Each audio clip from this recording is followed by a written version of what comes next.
L'achat public, aujourd'hui, pour les collectivités, c'est un vrai levier pour les politiques publiques, que ça soit social, environnemental, écologique, économique.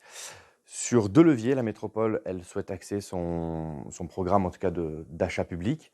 Il y a la question environnementale et qui aujourd'hui, avec la crise de l'énergie, en tout cas l'inflation de l'énergie nous amène à plus de sobriété. Donc par exemple, on a récemment octroyé un marché dans le cadre du réemploi avec notamment le matériel informatique. Donc comment on arrive à prolonger la durée des outils informatiques qui est une vraie pollution, en tout cas dans le terme du numérique, puisque 70% de la pollution provient de la fabrication. Donc si on arrive à prolonger, un, on fait des économies, et deux, on contribue au développement durable, et notamment dans le cadre de la réduction des consommations d'énergie, en tout cas en termes de fabrication de ces outils.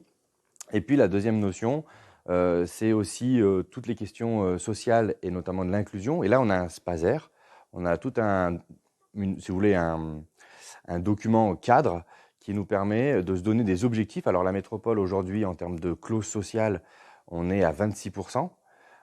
L'État nous demande d'aller à 30% et nous, on s'est donné jusqu'à 2025 pour atteindre 40%. Et là, c'est important parce que touche un public précaire. Et aujourd'hui, suite à la crise Covid, on sait que la précarité a augmenté et la métropole veut soutenir ces structures à travers des marchés.